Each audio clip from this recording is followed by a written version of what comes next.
สบายดีสวัสดี FC บ่ทุกคนเด้อบอกว่าสิเป็น FC ฝั่งลาวฝั่งไทยหรือว่าอยู่ต่างประเทศเนาะยินดีต้อนรับทุกคนเข้าสู่ช่อง YouTube ของสาวบุญเปียงสาวลาวเด้อมาพบมาพอกับสาวบุญเปียงในมื้อนี้เนาะก็เป็นยามค่ำเลยทุกคนมื้อนี้ก็ได้มาหาสาวโสดเปิดใจอันนี้เป็นเฮือนเป็นซ่านของสาวโสดที่ว่าเฮาสิมาถ่ายทำมื้อนี้เนาะทุกคนบรรยากาศก็สิเป็นประมาณนี้สำหรับ FC คนไหนที่ว่าอยากติดต่อกับสาวโสดคนนี้หรือคนอื่นๆเนาะให้ทักหาทางสาวบุญเปียงทางเฟซหรือไลน์ก็ได้เด้อเนาะทางเบ้าช่องทางติดต่อได้ทุกคนเลยโดยแนวใดก็ฝากกดไลค์กดแชร์กดติดตามให้สาวบุญเปียงในเด้อเพื่อเป็นกำลังแห่งใจในการถ่ายทำคลิปต่อๆไปหักแพงเอาสาวบุญเปียงในเด้อทุกคนเด้อถ้าหากว่าเว้าผิดพลาดประการใดก็ต้องขอโทษขออภัยนำ FC ละลายเนาะมีอย่างก็สามารถบอกหรือว่าตักเตือนสาวบุญเปียงได้ทุกคนเลยโดยไปแนวใดก็เข้าไปโอไปลมกับสาวโสดคนนี้ก่อนโดยสบายดีสบายดีสาวโสดผู้เจ้าผู้งามเนาะทุกคน วันนี้ก็มาหาน้องผลยามแรงๆอยู่เฮือนอยู่ซานแล้วน้องละ โดย ก่อนอื่นก็ขออนุญาตถามข้อมูลก่อนซื้อแนวไหน สื่อแก้วอันอยู่จากปีต้นนี่18โดยปัจจุบันนี้น้องหลานยังเฮียนบ่บ่ประเทศเรา อ๋อเป็นแนวใดหากระออกนี้ออกแต่ปีกายไปซื้อนี่นะอืมเฮียนฮอนห้องได้จังได้ออกของเฮียนม.3อ๋อครับแปลว่านางเสนหนังสือนี่อ่านได้เขียนเป็นอยู่โดยอีกปีหนึ่งก็สิได้ใบประกาศแล้วเนาะโดยเป็นอะไรคือออกกลางคันตะกี้มันบ่มีเงินเรียนหมายถึงบ่มีเงินเรียนโดยในปัจจุบันนี้น้องหล่ะเฮ็ดเวียกหยังซะบ่ได้เฮ็ดหยังมีแต่บ่มีนะบ่ได้เฮ็ดเวียกเฮ็ดงานหยังโดยมีแต่ตื่นมากับนึ่งข้าวนึ่งน้ำตอนแรงดอกตอนเช้าบ่ได้ลุกก็คืออยู่เฮือนแล้วก็เฮ็ดเวียกซอยสิว่าไหนพ่อแม่เล็กน้อยในเฮือนนี้โดยบ่เคยไปรับจ้างรับบ่ายทางใดบ่น้องล่ะไปก็เฮ็ดงานธาตุพนมนั่นน่ะ10 มื้อแล้วก็มาโดยเป็นอะไรแบบเฮ็ดบ่ได้เอาไปเพิ่นเปิดงานทอแต่10 มื้อนั่นนะแบบงานตัวอื่นที่มันแบบว่ามั่นคงนี่เด้ซะแบบอยู่ฝั่งไทยบ่ได้ไปเฮ็ดบ่บ่ได้ไปจะไปเฮ็ดงานหยังอัน10 มื้อในธาตุพนมพุ่นน่ะขายกุ้งทอดกับขายเฟรนช์ฟรายโอ้มีพี่น้องบ่ไปหางานเลยตัวโกรธเลยเนาะแบบถือว่าใจเพิ่นก็ได้พอสมควรไปย่างแลไปย่างค่ะถามเอาห้านได้ครับก็แม่นเฮ็ดห้านนั้นโดยไปย่างนี่ประมาณจักห้านเลยเพิ่นจังได้รับเฮาตั้งแต่เช้าๆจน 3-4 โมงแบบนี้แหละจังได้จนเมื่อยเลยนะมาจักบอลหาเลยอันไรที่นี่เพิ่นรับเขาเฮ็ดงานเลยเพิ่นให้มื้อละเท่าไหร่น้องล่ะ300ขายกุ้งแล้วก็เฟรนช์ฟรายเนาะเป็นคนทอดคนหยังบ่หรือว่ามีหน้าที่ขายอย่างเดียวทอดแต่ขายทอดมีผู้ชายเป็นคนทอดได้10 มื้อแล้วก็กลับบ่โดยเพิ่นบ่ได้เปิดห้านแบบว่าเป็นของเพิ่นแบบเพิ่นชวนเฮาไปเฮ็ดจังซั่นจังซี่บ่เพิ่นไปตามงานไปตามเทศกาลแบบนี้นะครั้งแรกแล้วก็ครั้งทำอิฐบ่ที่ว่าเคยเฮ็ดงานโดยอยู่ฝั่งลาวเฮานี่เคยเฮ็ดเวียกโรงงานอยู่บ่มีแต่ไปขายเครื่องขายของแถวแกงเฮ็ดนี่นะมันงานหนักหลายก็เฮ็ดบ่ได้ในมื้อนี้นี่ถือว่าสิว่าในออกมาเปิดใจเนาะน้องล่ะแนวใดเปิดใจแบบใดหาคนคุยแก้เหงาบ่หรือว่าหาคู่ชีวิตผ่านมาน้องหล่ะก็เคยแบบสร้างครอบครัวอยู่บ่ยังบ่ทันเคยสร้างครอบครัวแบบแต่งดองออกเฮือน ผู้บ่าวผู้แพ้วนี่เด้ซะเคยมีบ่ เคยมีอยู่ดอกแบบผู้บ่าวไว้รุ่นลมลิ้นๆซื่อๆนะ อ๋อแต่ว่ายังบ่ทันมีไผแบบสิจริงจังนำแบบถึงขั้นว่าสิเอาเป็นลูกเป็นเมียสิบ่ โดย ตอนนี้ก็คือบ่มีตอนนี้ ฮะ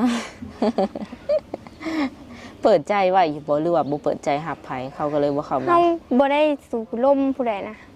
มีแต่ลิ้นโทรศัพท์ก็ลิ้นไปซื่อๆค้านตอบแชท เอ้า ผู้ทักมาน่ะเป็นคนทางไหนที่ว่าข้านตอบแชทน้องล่ะ คนแบบผู้บ่าวขี้เหยาะขี้ยาแถวบ้านนี่แหละ โอ้ บ่ได้สู้นั่นดอก อืม มีแต่เด็กน้อยนะ ผู้บ่าวอันไทยบ้านว่าซั่นซะเนาะบ่หลายบ่แบบผู้บ่าวแบบสิว่านี่ที่แบบทรงสิเป็นครอบเป็นครัวแน่บ่มีบ่ บ่มีดอก อืมบ้านนี่เป็นบ้านใหญ่อยู่บ่ประมาณจัก100หลังคาน้องล่ะ บ่ฮอดร้อยดอกนะพ่อแต่ลูกแม่เดียวอยู่ในบ้านนี้ อืมคือเป็นผู้สาวที่ว่ายังบ่ทันแบบเคยสร้างครอบครัวและตอนนี้นี่คือคันสมมุติว่ามีคนที่เพิ่นอยากเอาเลยอย่างซี่น้องล่ะจะพร้อมที่จะสละโสดเลยบ่หรือว่าแนวใด แต่ ฮะ ยังบ่ฮู้เด้ ยังบ่ฮู้ กัน ทราบ ลมกันก่อนนะ เห็นอะไรซะต้องลมกันก่อน โดย แบบว่าลมโดนบ่จังสิแบบตัดสินใจได้ว่าสิเอาหรือบ่เอา อันนี้ก็แล้วแต่เฮาสองคนเนาะ แล้วแต่เฮาสองคนสิเว้ากันนะ ทางในใจนี่อยากแต่งงานตอนจักปี 20ปีหรือ25นี่แหละมันจังอันนั้น อืม จังฮู้จักนะ โดยน้องหลามักผู้ชายประมาณไหนมีสเปคบ่ บ่มีอันนี้ก็ตอบบ่ได้ แบบใดก็ได้บ่ความหมายนะ โดย อายุได้ซะ อายุก็อันใดก็ได้นะ เจ้า18ผู้ชายที่สิเข้ามานี่คิดว่าอยากเอาเริ่มต้นประมาณจักปีขึ้นไป แล้วแต่นะเฮาก็คันว่าสิเว้าแบบ30หรือ40นี่เพิ่นก็มันสิมีอายุหลายกว่าหันแน่นะ เอารุ่นตัวเองขึ้นไปบ่หรือว่าเอา20ปีขึ้นไป หรือว่าน้อยกว่าเฮาก็ได้อีก แน่ใดก็ได้ เออ แต่เฮาก็ตอบได้ อืม แปลว่าน้อยใหญ่ก็คือมีสิทธิ์คุยนะเนาะ โดย ฮอดแบบว่าถึงขันวัดหลาย FC เอ่ยก็มีอายุค่อนข้างว่าหลายนี่ก็หลายคนอยู่เนาะ50 60 70ก็มีแต่ว่าเพิ่นก็ยังแข็งแรง โดย ก็มีสิทธิ์คือกันที่น้องละ โดย โดย และคนที่สิเข้ามานี่อยากได้คนที่ว่ามีอาชีพการงานเฮ็ดบ่หรือว่าชาวไร่ชาวนาทำมาค้าขายก็ได้คือกัน ได้ โดยขออนุญาตถามน้องหลาอยู่เพื่อนกับไผปัจจุบันนี้ พ่อแม่ ไอายน้องมีบ่ มีน้องสาวผู้หนึงแล้วก็อ้ายผู้หนึง ผู้หนึง โดย รวมกันแล้วเป็น3ทั้งเจ้า แม่น อ้ายนี่ก็ยังอยู่นำกันเลยบ่ยังบ่มีไผสร้างครอบครัวบ่ โดย อ๋อน้องสาวนี่จักปีแล้วน้องล่ะ 14ได้แหละวะเฮาก็บ่ฮู้ เพิ่นเข้าโรงเรียนบ่หรือว่าออกแล้ว ออกแล้วนะก็บ่มีเงินก็ออกพร้อมกันกับเฮา โอ้ถือว่าตอนนี้ก็อาศัยอยู่นำกันอยู่ในเรือนเดียวกันเบิดเลย โดย อืมเป็นจังไดความรู้สึก บ่ได้ถ่ายคลิปโดน กับธรรมดา ซิวๆบ่ โดย บ่ได้คืนบ่ได้หยังเนาะ บ่แต่กี้น่ะเขินอยู่แต่กี้ยังอันนั้น อักตอนนี้ก็คือว่าธรรมดาบ่ โดยธรรมดา เมื่อก่อนก็มีคนมาหาฮอดเฮือนฮอดซ่านนี่บ่ ก็มีกับเพิ่นพามาแม่นบ่วะมีอยู่เพิ่นหังมาแล้วก็กลับไปประเทศเพิ่นแล้วก็ติดต่อบ่ได้เลยมามื้อหนึง อ๋อก็คือหายไปเลยติ โดย อืม น่าจะคนมีครอบครัวแหละมาซื่อๆมั้งเฮาก็บ่ฮู้ อืม คืออันแบบเฮาเปิดใจรอบนี้นี่แม่เพิ่นก็ฮู้อยู่บ่ โดย เพิ่นบ่ได้ว่าแนวใดบ่ที่ว่าเฮาสิออกมาหาแบบครูหาคิง บอ แต่อนุญาตแล้ว อนุญาตแล้ว เพื่อนชานบ้านสองเฮานี่ก็เฮ็ดไร่เฮ็ดนาอยู่บ่ เฮ็ด อืมอาชีพหลักๆอยู่เฮือนนี่นอกจากเฮ็ดนาแล้วเฮ็ดหยังอีก ก็โทษแต่เฮ็ดนาหั่นแหละบ่ได้มีอาชีพหยัง อืมได้ข่าวร้ายบ่น้องละแต่ละปี ก็ได้พอกินอยู่เท่าไหร่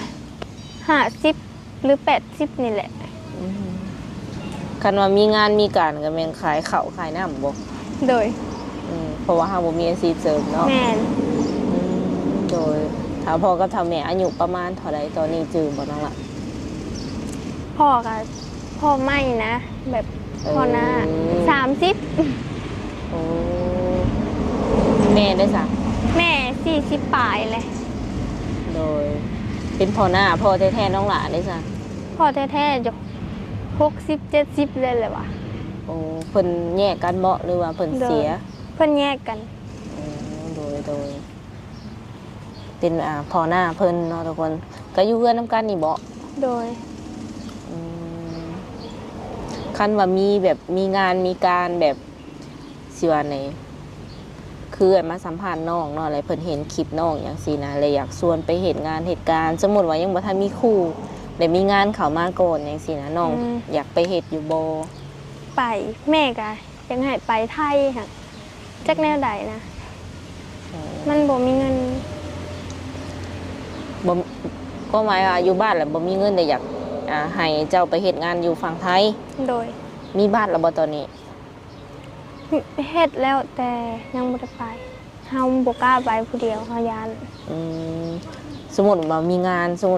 เลยอยากเฮ็ดงานหยังบ่ในใจ ถ้าเลือกได้เลยอยากเฮ็ดงานหยัง ห้านอาหารประมาณนี้แหละเฮาอยากเฮ็ด อยากไปเป็นเด็กเสิร์ฟนี้ โดย อืมถ้าไปนี่เจ้าสิเอาไผไปนำสามีหมู่มีครูบ่ บ่มีเขาก็ไปเบิดแหละหมู่ก็ไปเบิดแหละมีแต่เฮานี่แหละเฮาบ่กล้าไป เอ้า หรือว่าสิให้หมู่มาเอาบ่ เขาบอกมาแหละเขาสิมาเรียนสงกรานต์ผู้วิทย์สงกรานต์เขาจังไป แม่ไปจังหันไปมื้ออื่นมื้อฮือนี่ เอ้าไวเนาะ แบบเดี๋ยวนี้เลย บ่กล้าไปแล้วเฮายานบ่เคยไป แม่นอย่างน้อยๆก็ไปกับหมู่ก่อนซะทำอิฐเนาะ พอได้แบบว่าสิว่านะมีประสบการณ์หูหันหูหนีแล้วก็พอเอาตัวรอดได้แล้วก็ไปผู้เดียวบัดนี้เนาะ โดย เออแบบอ้ายน้องสิว่าในคนใกล้ชิดเฮาที่ว่าเพิ่นไปเฮ็ดงานอยู่ฝั่งไทยก็บ่มีบ่ มีหั่นแหละครับให้เพิ่นหางานให้เพิ่นก็ว่าบ่มีงาน บ่มีงานอืมหาเชื่อว่าคันเจ้าอยากเฮ็ดงานเนี่ยบ่อึดเนาะคัน FC เพิ่นเห็นคลิปแล้วคือสิบ่อึดงานนี่ อืม หาคิดย่านติ ย่านแล้วบ่กล้าไปแล้วไปผู้เดียว เออ หรือว่ามีคนสิใหายไผได้พาไปเนาะแบบเจ้าจังสีลึงสิเคยไปลึงไปเคยอย่างสินะ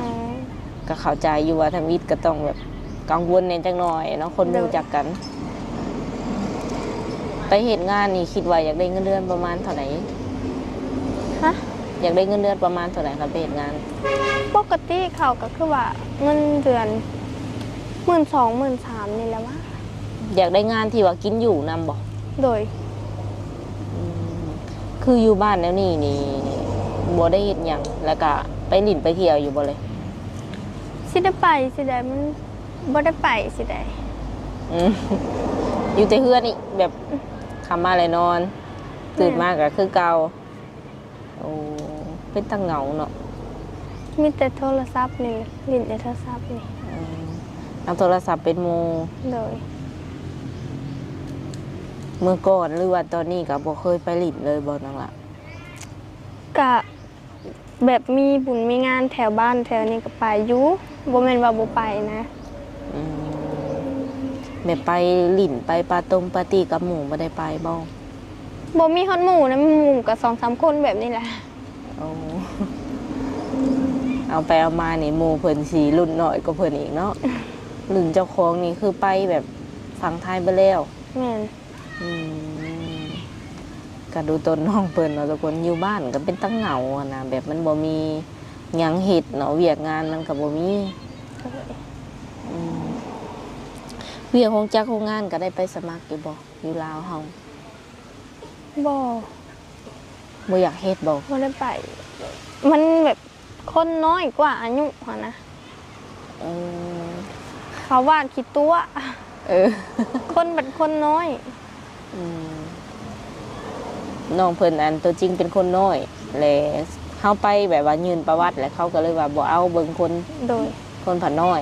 น้องหลาสูงเท่าไหร่ซะ 150-60นี่แหละวะเฮาก็ น้ำหนักอยู่ที่เท่าไหร่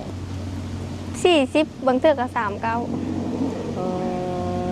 ส่วนสูงนี่ได้อยู่เนาะการเพิ่มน้ำหนักนี่เพิ่มน้ำหนักขึ้นอีกนี่ก็พอดีเลยประมาณนี้ เคยมีโมเมนต์ที่ว่าอ้วนอยู่บ่น้องล่ะ บ่ อยู่แต่ซ้ำนี่บ่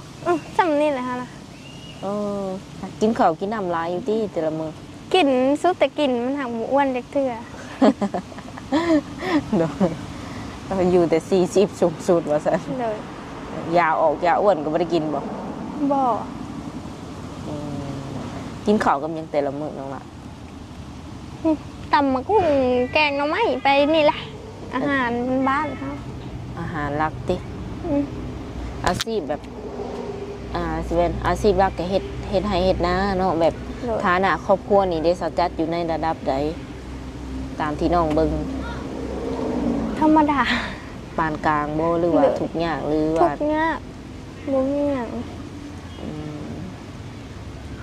พอได้แต่ข้าวน้ำซ้ำปลานี่มีเนาะ เลย อันสิว่าไหนไฟฟ้าอหย่างนี้มีครบเลยตีน้องล่ะ มีบ่มีเท่าแต่ห้องเฮาบ่มีไฟ ของแกบ่มีไฟฟ้า อืม นอนแบบเสร็จแต่ละมื้อแต่ละวัน กะไฟโทรศัพท์นี่แล้ว อ้าวบ่ได้เฮือนนี่มีไฟจากดวง 3บ่หรือ2นี่แหละ คือเขาหมายว่า อันหมองอื่นนี่มีไฟอยู่เนาะเป็นฮึกบ้องกินข้าวกินน้ำบ่หรือว่าขี่ตะไคร่นี่มี โดย หมองนอนน้องเป็นห้องต่างหากบ่ โดยเป็นห้อง เออเพิ่นบ่ได้แบบยังบ่ทันมีเงินที่จะแบบต่อไฟไปห้องเจ้าอย่างซี่ โดย เออนอนกับไผแต่ละมื้ออยู่ในห้องเจ้า ผู้เดียวเทื่อกับหมู่มานอนนำ ก็เปิดไฟฉายแล้วติ โดย ก็บ่ได้รู้สึกย้านบ่ กะย่านเลยเมื่อคืนนี้แห้งย่านแห้งเป็นตาย่าน เป็นอะไร เอากบกินเดือนนี่แหละเขาย่าน โอ้ มันมาหอนมาเห่าอะนะ เอาอยู่พี่หั่นได แม่น หมาหอนแห้งติ โดย แม่นเมื่อคืนนี่มันเป็นวันศิลเนาะวันศิลแล้วก็มีการแบบว่ากบกินเดือนค่ะภาษาบ้านเฮาแถวบ้านเฮานี่นะเนาะคันว่าบ้านอื่นก็บ่ฮู้ว่าเพิ่นห้องแนวใดกบกินเดือนก็คือมันบ่มีอันอิหยังก็ มันบ่แจ้งเลยเนาะมันมืด โด เลย ย โดย อืมให้ย่านไปอีกติ โดย อืมในใจสมมุติว่าพ่อเนื้อคู่นี่อยากให้เพิ่นมาอยู่นำบ่หรือว่าน้องหลาบสามารถไปอยู่น้ำเพิ่นก็ได้ อยากให้เพิ่นมาอยู่นำและเลี้ยงพ่อเลี้ยงแม่ โอ้คันว่าเพิ่นมาบ่ได้เนาะเพิ่นแบบเที่ยวไปเที่ยวมาสิได้บ่ โดยได้ และหลายคนเลยแหละเนาะส่วนหลายนี่เพิ่นจะมีแบบอาชีพการงานของเพิ่นแบบอยู่ฝั่งไทยบ่หรือว่าเพิ่นอยู่ต่างประเทศจังซี่เพิ่นจะบ่ค่อยมาอยู่นำเฮาได้เลยและแบบอยากขอเที่ยวไปเที่ยวมาเอาและบางเทื่อก็อยากให้น้องเป็นคนไปหาเพิ่นจังซี่ อืม ทรงสิเป็นไปได้บ่ ได้ อืมเสียงอีหยัง เสียงรถ ไอ้น้องเบิดเลยบ่ที่ว่ามาหลีน้ำกัน โดยมีแต่ลูกหลาน เอออืมหักเรื่องกับข้าวกับน้ำนี่ถือว่าเฮ็ดเป็นเบิดโป้ ธรรมดานะคันของกินบ้านเฮานี่ก็เฮ็ดเป็นเบิดจักแรกคันบ้านเพิ่นเฮาก็บ่ฮู้เพิ่นเฮ็ดนั่นแหละ ส่วนหลายน้องหลามักรสชาติแบบใดรสจัดรสจืดอยู่ในเฮือนนี่ เฮาน่ะมักกินเผ็ดจนพ่อแม่บ่กินน้ำนะแบบ เดี๋ยว ลักๆแล้วน้องหลาเป็นคนแบบใดนิสัยใจคอเพราะว่าให้ FC ฟังหน่อย ใจฮ้อน เออเป็นคนใจร้อนเนาะ โดย หายเป็นอยู่ติหายบ่ ให้อยู่กว่าอยากให้ เวลาผิดใจแบบผู้บ่าวเฮ็ดบ่ถูกใจนี่น้องหลาสิเฮ็ดแบบใดให้ออกไปเลยบ่หรือว่าเงียบใส่ เงียบเฮามักเงียบ อืมคันว่า FC เข้ามาคุยเลยคนไหนที่ว่าน้องบ่ถูกใจนี่เจ้ามีวิธีบอกเพิ่นบ่ โดยมี บอกไปตรงๆบ่หรือว่าสิบอก บอกไปตรงๆนะ อืมนิสัยผู้ชายแบบที่เจ้าบ่มักสุดนี่เป็นประมาณใดลองว่าเบิ่งก่อน ผู้ชายใจฮ้อนแล้วก็คือที่ผ่านมาหั่นแหละเนาะ อืม คันมีหยังก็บอกตรงๆบ่แม่นว่าสิบอกไปเลย อืมเพิ่นเป็นคนบอกน้องหลา โดย อืมคือเพิ่นใจร้อนแบบใดแบบเพิ่นให้เจ้า บ่ฮู้และบ่ฮู้หาหยังเฮาก็บ่ฮู้แล้วเพิ่นก็อันนั้นเมื่อแล้วก็บอกเฮาเลย อืมอืมคืออยากได้คนที่ว่ามีเหตุผลแน่ โดย อะไรอันที่ว่าเจ้าว่าบ่มักนี่ก็คือบ่มักที่ว่าไปแบบบ่บอกบ่กล่าวกัน โดย อืมใจร้อนใจเย็นนี่แมันได้เบิดบ่ โดยก็บ่มักหลายก็ใจฮ้อนนั่นแหละ มักอยู่บ่ผู้ชายแบบโทรมาดูโทรมาเรื่อยนี่นะ ในนั้นก็ได้เพราะว่าเฮาก็บ่ได้เฮ็ดหยัง วิดีโอคอลก็ได้บ่ โดยได้ อืมคันเจ็บอันเนียงมึนตีนเนาะขออนุญาตแบบคันมึนแข้งมึนขาก็เปลี่ยนก็ได้เปลี่ยนข้างก็ได้ เฮาเปลี่ยนบ่ได้ อยากมานั่งนี่แหละ เพราะว่าส่วนน้องเพิ่นเว้าก็โดนเติมเนาะทุกคนนิสัยหลักๆบ่ว่าสิอยู่ในกล้องหรือว่าอยู่กับหมู่กับผู้ก็เป็นแบบนี้บ่ โดย เจ้าคั่นไหนอยู่กับหมู่นี่ก็เว้าแบบนี้หรือว่าเว้าหลายกว่านี้ ก็ธรรมดาเฮาบ่มักเว้าบ่มักปากบ่ได้หมู่ก็ยังเว้า เพราะว่าสิอยู่กับไผคือกันติ อยู่กับไผก็พ่อกับแม่ในเฮือนนี่บางมื้อก็บ่ได้ปากนํกันนะ บ่ อยู่แต่เฮา อืม บ่มักปากบ่มักเว้าบ่มักออกไปใส่นะ กินข้าวหอมผ้าอยู่บ่ กินแต่เฮา อืมรถจักรรถอีหยังนี่เที่ยวไปหันไปดีมีอยู่บ่ มีแต่รถเขาบ่แม่นรถเฮา ดำรงชีวิตแบบใดแต่ละมื้อซะบ่มีรถจักรไปหันไปนี่ ยืมรถเขาป้าแหละเขาลี่ อืมเงินใช้เงินจ่ายน้องเลยซะแต่ละมื้อมีอยู่บ่ บ่มีแหละขอนะแม่เทื่อแม่บ่ให้ก็บ่ได้เงินซื้อบัตรก็ เออโดยมื้อหนึงใส่เงิน สมมุติว่ามื้อใดที่แม่เพิ่นให้นี่เพิ่นให้ประมาณจักพันเนาะล่ะ ขอ 10,000 ก็ได้ 10,000นะขอ 2-3,000 ก็ได้ 2-3,000 ซื้อหมี่กิน อ๋อยังมีอยู่บ่โมเมนต์ที่เพิ่นให้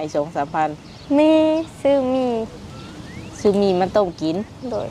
3,000 กีบเนาะทุกคนกับประมาณ3 บาท 4 บาท เป็นเงินไทยก็คันว่ามื้อใดบัตรบ่มีอาจสิว่าบ่มีเน็ตมีหยังก็ขอหลายแหน่ 10,000 กีบสิบ่ โดย ประมาณ10 กว่าบาทหรือว่า20 บาทเนาะทุกคนอีหลีติ อะลีแหละ โดยคันมื้อใดเพิ่นบ่ให้ก็เจ้าก็แล้วบ่ขอแล้วเพิ่นบ่ให้แล้วเจ้าก็ย่าบ่ ก็บ่ได้ แต่ก็บ่ได้ ก็ย่า โวยวายหยังเนาะ บ่ อืม ก็ปกติ อืมหลักๆนี่แม่เพิ่นเป็นเสาหลักของครอบครัวบ่ โดย พอเพิ่นบ่ได้มีอาชีพบ่ซั่นเนาะล่ะ เฮ็ดเวียกเฮ็ดงานก็ได้มื้อละแสนนะเฮ็ดในโรงงานน้ำตาลก็ซื้อพริกซื้อเกลือก็เบิดแล้ว โดยคันว่าเพิ่นจะทักมาเล่นน้ำนี่น้องหลาแจกช่องทางติดต่อได้ให้เพิ่น มีแต่ไลน์หั่นแหละ เอาไลน์ให้บ่ โดย คันเพิ่นถามหาเฟซเด้ เฟซก็ได้ อืมไลน์ก็ได้เฟซก็ได้เบอร์โทรก็มีบ่ มีบอทแอปก็มี โอเคเนาะช่วงเวลาใดที่ว่าน้องแบบสะดวกคุยกับเพิ่นหรือว่า24 ชั่วโมงอะไร ตอนแรงๆแบบตอนค่ำหรือว่า ตอนเว้นก็ได้นะ ตอนใดก็ได้ เอาไปเอามาน้องเพิ่นให้โทรตลอดเลย ตอนไหนก็ได้ว่าซั่นเนาะโอเคเนาะทุกคนวันนี้ก็ถือว่ามีโอกาสเข้ามาหาน้องเพิ่นนั่นแหละถามไทยเรื่องราวของเพิ่นสรุปแล้วตอนนี้ก็ถือว่ายังโสดคือเก่าเนาะ โดย ยังแบบเปิดใจไว้คือเก่า โดย จื้ออยู่ว่าตัวเองเปิดใจหอบทีเท่าไหร่ตัวนี้ ที่สองหรือที่สาม ที่สอง โดยกะหวังว่าน้องเพิ่นสิได้เจอเนื้อคู่ไว้ๆเนาะทุกคนแล้วก็สุดท้ายนี้ทางเองก็บ่มีหยังหลายเนาะก็สิขอเป็นตัวแทนมอบเงินไว้ให้น้องเพิ่นเติมบัตรเติมเบอร์เนาะ100,000กีบพอได้เสร็จน้ำผู้บ่าวเนาะหรือว่าสิซื้อมีมาต้มก็แล้วแต่เนาะน้องละ โดยเอาเงินให้เพิ่นก่อนเนาะทุกคนอันนี้ก็เป็นเงินของผู้ใหญ่ใจดีเนาะที่ว่าเพิ่นซัพพอร์ตช่อง YouTube ของเอื้อยทุกคนที่ว่าถ่ายคลิปเพิ่นฝากให้เบิดเลยเนาะโดยโอเคเนาะโดย